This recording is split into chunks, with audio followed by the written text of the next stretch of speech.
Hey lovelies, it's Imogen. So basically I was looking at a few videos on stamping inks and what people are using in various planners and stuff. And I noticed that some of the people who use like travelers notebooks and Hobonichis, etc. The papers are a lot thinner, and quite a few of them are using this, which is a oil-based stamping ink. And I've never heard of an oil-based stamping ink before, but apparently it works very much like pigment ink in that it sits on top of the paper and shouldn't bleed but may ghost.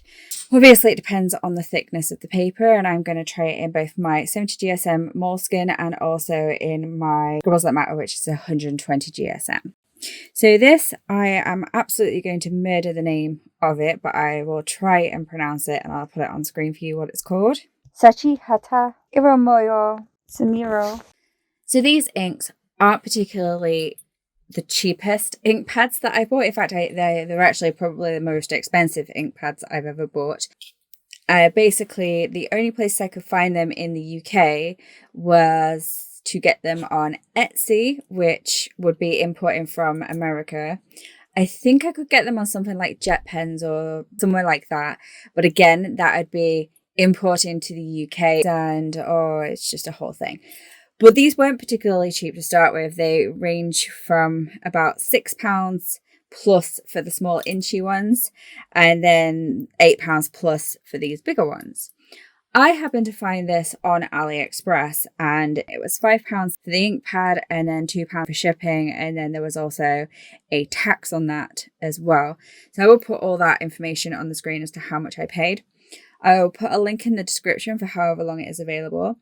I am not sponsored or anything like that. There was a few other listings that were slightly cheaper, but they didn't have it in black, or the black was sold out.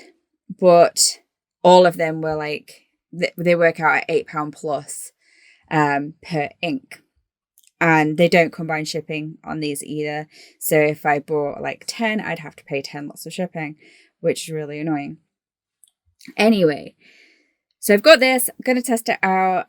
If I like it, I will be ordering more. I specifically want to get the grey one, and then there's like a tealy coloured one as well. But less about that. Let's get on with the swatching.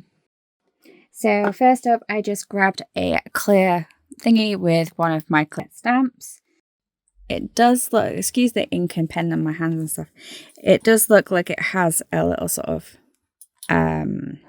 what would you call it? Like a little lip for you to be able to grab, which is quite nice. And then the ink pad, I don't know how well you can see that, but it's actually like, it's not raised like most of my pigment, like most ink pads actually that I've got.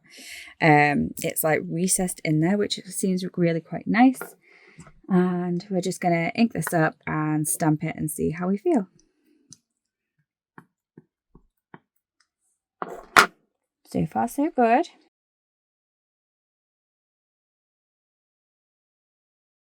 Okay, that is very black, but what did we do?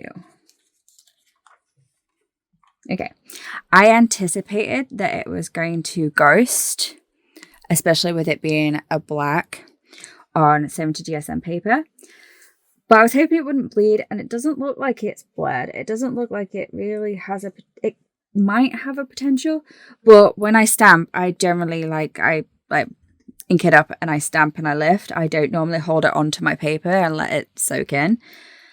I only do that when I'm testing, so I can sort of get an idea. That is very black. I don't know if I can hold over. Yeah, that's currently, I mean, it's still wet, obviously. Got to do a smudge test. But it's definitely darker than the Black VersaFine Onyx ink so far, and I'm quite impressed with that. So I might just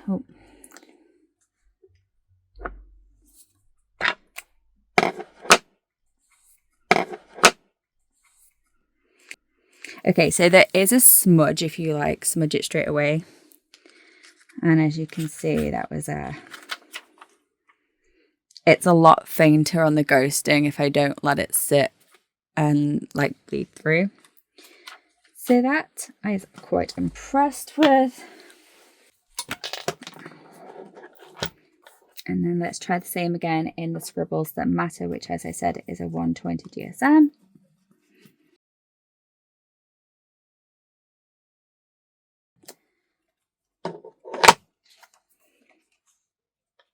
And that again has like some faint ghosting, but no bleed.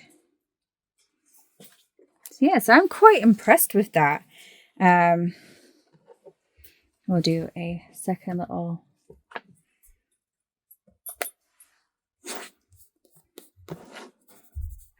So yeah, it will smudge if you don't allow it time to dry. And that has almost no ghosting if you just stamp and lift rather than letting it bleed into the paper. So possibly a new go-to ink for me. I will obviously do future videos with stamping because I'm always stamping it in my bullet journals and in my journals, and I just love stamping really. But yeah, so I hope this was helpful to someone. I just thought I would do a little video on it, and I hope to get the grey and the sort of tealy colour next and then build up a collection from there. Anyway, that'll do it for now. Thank you very much for watching. If you have this ink or you have anything to say about this ink or any questions in general, all thoughts, definitely leave a comment below. Like this video if you haven't already. Definitely make sure that you are subscribed and you've hit the bell for notifications. And I'll see you in my future videos. Thanks for watching. Bye. I also forgot to mention that this stamps actually clean really beautifully. I just literally got a baby wipe and it just came straight off. Very much like pigment ink. Seems to behave very similarly to pigment ink, but it's an oil-based, Japanese oil-based ink. Yeah, we like it.